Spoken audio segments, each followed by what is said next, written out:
Welcome to the 82nd edition of Make Pro Wrestling Majestic again. I am still your Majestic champion, Tiger Height. There wasn't even a pay-per-view last weekend. I'm still the champion. I'm still the champion. You want people to acknowledge that? Yes. To acknowledge you? Acknowledge me. So. Oh, and by the way, that's Peanut Gallery. Yes. Hi. So, we did not have a pay-per-view. So, no wrestling, no heckling. But what we decided to do is a very special topic in a pseudo test for a possible segment in the future. Yes. Modified slightly to fit a certain criteria. Right. But we're going to be talking about cultural impact because of professional wrestling or pro wrestlers that did stuff outside that really became culturally impactful. Like the cultural impact of professional wrestling. And the reason why I want to kind of go, well, this is really a project that I actually wanted to kind of talk about, because I don't think that a lot of pro wrestling creators out there talk about the actual business of what professional wrestling is. Right. Like you have your wrestling bios that do a lot of history stuff. You have Cultaholics, which does a lot of their top 10 stuff. Right. But there isn't, so we don't want to do what they do. We want to do something a little bit different. We have to set ourselves apart and actually talk about what it means to be a pro wrestling business in the 21st century. And also what kind of things happen outside of the ring, because pro wrestling is such an enigma within of itself. Right. That it transcends so many different aspects of life. And I think despite the mockery that pro wrestling gets, it's entrenched in more genres than any other athletes of any kind. Right. There's no other business that transcends the actual business than pro wrestlers. Right. From movies to books to models, no other business does it like pro wrestling. And I think it's because of how versatile wrestlers have to be. Right. Not only do you have to have the athleticism, so you have to look physically good on television, but you also have to know how to act. You have to be a good actor, right. Yeah. And so we will be talking about that. But let's first start talking about maybe more of a brainier side of it, because I think a lot of pro wrestling books get a bad rap. Mm-hmm. Now, some of them have ghostwriters, and I wanted to talk about Mankind's book, Have a Nice Day, because the original idea was to have a ghostwriter, but Mick Foley did not like it, so he actually wrote the book on the road. Right. So, and not just that, but Mick Foley is a multi-time New York Times bestselling author when that still actually kind of mattered. Right. John Cena has a series of children's books called Elbow Grease. Dolph Ziggler had a series of children's books. A lot of them write children's books. I think that's just indicative of their audience. Right. I think that's who they connect with. Right. So why not take advantage of that situation with children's books? And I think that makes sense.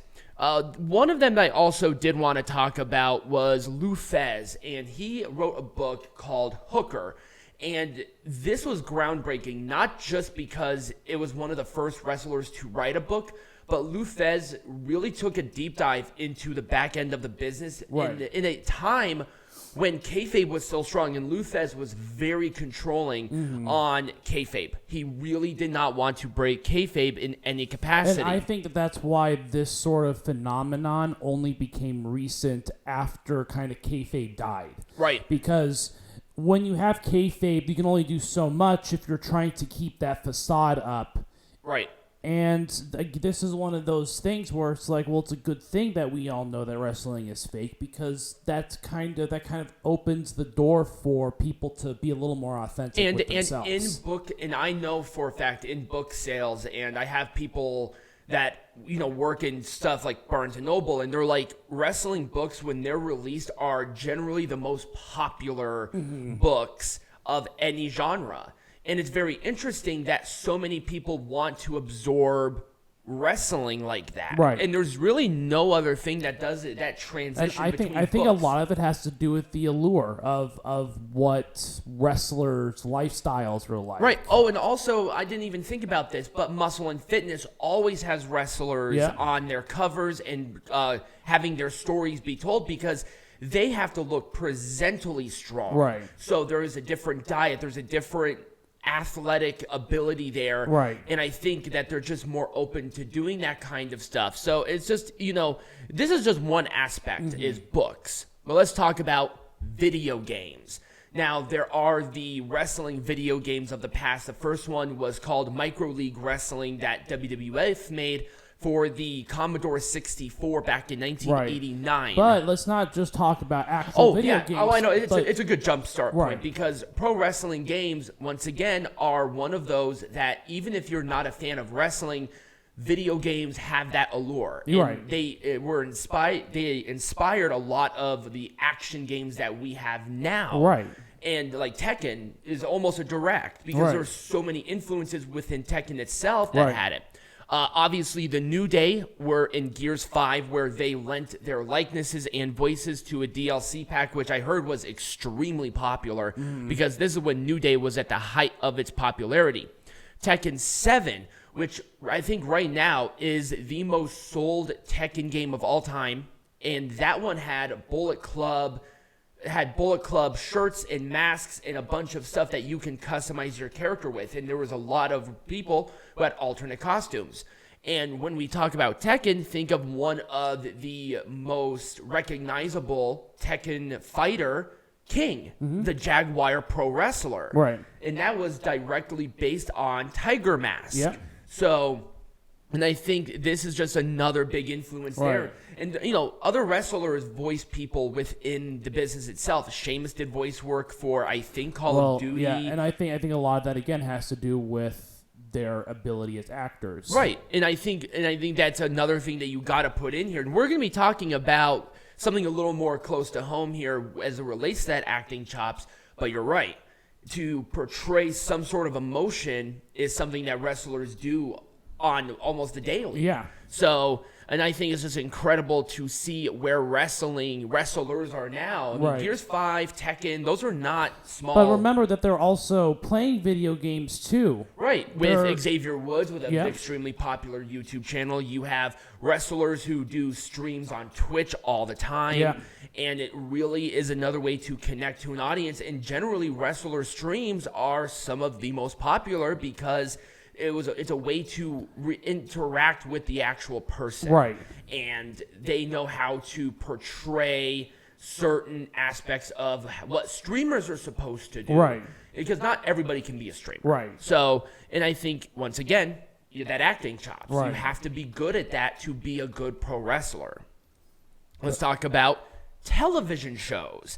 And not just, Hulk Hogan's Rock and Wrestling, which had a year-long distribution, but it was on CBS in the the mid-'80s. So but we're talking about voice acting or wrestlers being portrayed on television shows. Right, or wrestlers who did voice acting, but they did not portray themselves. Right. So, I've had this example of Bret Hart doing himself and having his likeness on The Simpsons when it was still fairly popular. I mean, Simpsons is still one of the most popular shows on television, but Bret Hart being there is cool. You had The Rock did a couple of voice actors. There was a character in Avatar: The Last Airbender called the Boulder, and the original idea was the character to be portrayed by The Rock, and it was inspired by The Rock. But The Rock could not be there to do the voice acting, so guess who replaced him? Mick Foley. So Mick Foley voiced a person who is inspired by The Rock. But, those are just a couple of examples there of these wrestlers really stepping out of their comfort zone. And it's not just here. Wrestlers go to late night talk shows. They do new stuff all the time. I mean, look at Tyrus as an example. Right. He's on television on Fox all the time. Right. I mean, he's a co-host of one of their most popular segments, Yeah. and he's a fill-in for a lot of their other programs. Yeah. So, and despite what you think about Fox, that's still a huge platform. Right. And I think that's why they put the heavyweight champion on him, because he's showing up there with the belt. Right. So, and speaking of that, let's go into, was that movies? There we go. Movies. Oh, yeah, there are a ton of examples of wrestlers who have either starred in movies while they were current wrestlers, or they retire and then move into acting. Right. or they go into movies that are produced by the film companies of said wrestling promotions that they're a part of. And not just wrestlers in movies that are not part of wrestling, but movies about wrestlers. Yeah. Documentaries. Those are some of the most popular documentaries that are released. That's why they do so many of them, because this is...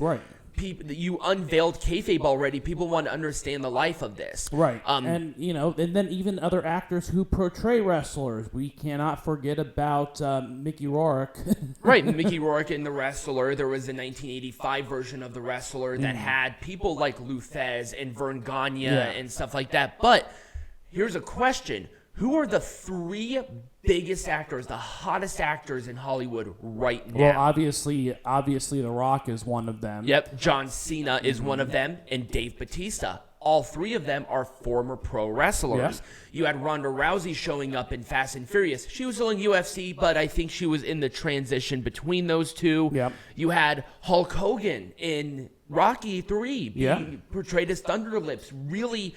that exploded his career. Hulk Hogan would not be the icon that he is without that. Right. And not just in this stuff. You know, you had Macho Man playing in Spider-Man, too. Even though it was a small bit, people remember Macho Man being in that movie. It was one of his last appearances on any sort of capacity before he passed. Right. Despite, there being a huge thing. But he really went quiet after his wrestling career. And... I think, once again, you add that you have to be a good actor to be a good wrestler. Right. John Cena, Batista, Rock, obviously there was appeal to them, and they have made another whole other career out of acting. Yep, exactly. And, you got to talk about it. If you want to talk about culture and you want to talk about decisions, you got to talk about politics. Yep. And obviously right behind me is a very old picture of Donald Trump, and that right there is the 39th governor of Minnesota, Jesse the Body Ventura. And very grassroots campaign. He was a part of the Reform Party. Then he went over to the Independence Party. He beat 2 heavy hitters, and one of them I think was an attorney general in that campaign, and he won. So Jesse Ventura was that. Obviously, you have Antonio Inoki, who was in the city of councils under his own party. And then how can we forget about the current mayor of Knox County, Tennessee? With Glenn Jacobs, exactly. You have contributors as well. Dolph Ziggler, you used to contribute for Fox because he's independent. You have Tyrus. John Bradshaw Layfield used to do it for CNBC. Yep. And so he was fired because of the goose-stepping stuff. I mean, if you want to brush upon it, because technically he's a Hall of Famer, Donald Trump as a president. Well, yeah, but that's, again, that I don't think wrestling really had much to do with it. Right, but no. definitely is a show business sort of thing. Like, you have to know how to talk. You have to know how to present yourself, and wrestlers do that very well. That's why they get those high-profile jobs. Right. Outside of obviously wrestling. But wrestling has a lot to do with stuff like that. It trains them for so many different aspects of anything that they want to do. It's like speaking in front of an audience, being athletic, being larger than life, being confident in your abilities, and that those are all things that you have to have if you want to be a successful politician. You have to show that confidence, and clearly Jesse Ventura, like in this picture here, showcased that. But not only that, but he knew the people. Yeah, going for the third party at the time that he won that is insane. I think it was 2004, 2005 that he won it. That. And that was way after his pro wrestling career because he retired in the mid-'80s. Yep. So definitely a thing there. And then obviously this is kind of where I want to end it. I could have talked about modeling and bikini stuff, but I don't want to get demonetized or us taken down. So I was going to avoid that. But let's talk about music.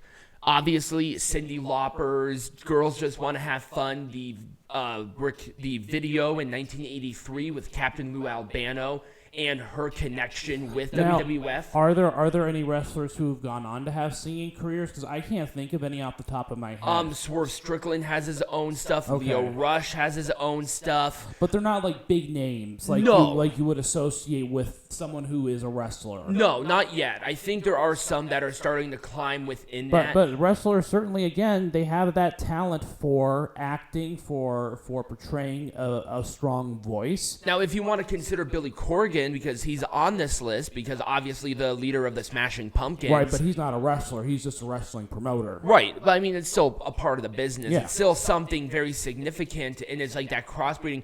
But also another very groundbreaking producer, Rick Rubin, huge wrestling fan. Yeah. He actually financially backed Jim Cornette's Smoky Mountain Wrestling in the final part of its years from 1991 to 1995. He produces a lot of the music. Chris Jericho with Fozzy. Yeah. Yeah. So, I mean, there are wrestlers who are very successful. I mean, Jericho, it's not Metallica. Right, but Jericho is getting there. Right. More and more people are recognizing him every single year. Right. I mean, you got to start somewhere. Right. So, I mean, Jericho, I would say, is probably one of the more successful ones. I would actually say more people in Japan actually probably pursue the music aspect of wrestling than even in America. But, I only have a certain amount of time to talk about the history of the cross-promotion and all of that. And we didn't even get into, like, streaming, or we didn't get into anything else, because I think you kind of get the point on how unbelievably influential and ingrained within popular culture in America and across the world wrestling is. I mean, if you want to go back to the movies, El Santo, he starred in 91 movies, and he portrayed one person, El Santo. Why would you? He only revealed himself without his mask later, like literally the day before he died. Right. So that's just kind of where we are as a part of history. So, Peanut Gallery, on your aspect of this, what are we going to be talking about specifically? Well, we're going to kind of talk about what this new project in 2023 is going to be about, and why I think it's important that this stuff actually be recorded, and kind of see where that goes, and then take it into a whole new direction for the new year. I know it's going to be a little bit of a shorter episode, but I think that it's going to really set a really good stage for what we want making Pro Wrestling Majestic again to be. Right. So, yeah, we'll talk about it more here in a bit. But when we come back, we'll talk about Peanut Gallery side of it, and we'll come back. All right. And we are back. Peanut Gallery, let's talk about this. Well, yeah. So this project that I kind of want to do in 2023, obviously these athletes, these wrestlers, would not be successful without the careful construction of the brands that they were a part of. Right. John Cena would not be John Cena without WWE. Right. AJ Styles would not be AJ Styles without TNA. Right.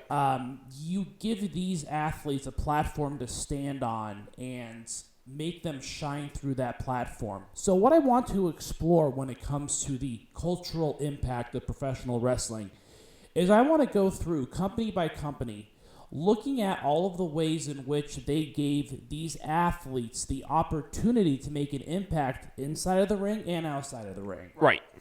And there are going to be some episodes where it's going to be longer. There are going to be some episodes where it's going to be shorter. WWE is going to probably need a two-parter because of how influential that company has been. Right. But we can also look at companies in the past, too, like WCW. That really changed the lexicon of culture in the 90s. Right. As an example.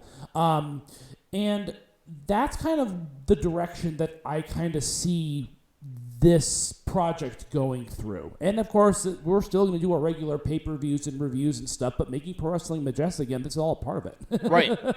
We're here to let you know about the stuff that's kind of hard-hitting, you know? And, it's not just about making fun of wrestlers now, but it's really having the conversations of where can it be in where the can future. It be better? Right. I think that 2022 has seen its ups and downs, but 2023 is poised to be very, very influential. But, let's talk about a lot of other things that WWE does today. So as an example, WWE does a lot of things for Make-A-Wish. They do a lot of cultural community events. Susan G. Komen, despite my hesitancy and my, I would say, disdain towards the company itself, very sketchy, but still very influential within culture. Right, and talk about all the things that Titus O'Neil does off screen. I mean, he's a Hall of Famer for a reason. Yeah. I mean, he goes into a lot of these inner city parts and really build them up into something special. Right. He's their global ambassador. Right. He's corporate. Right. He's the guy that goes into these communities whenever they do big shows in and around cities and events like that. And they go and they actually do a lot of cultural experiences and activities for underprivileged, often underprivileged children.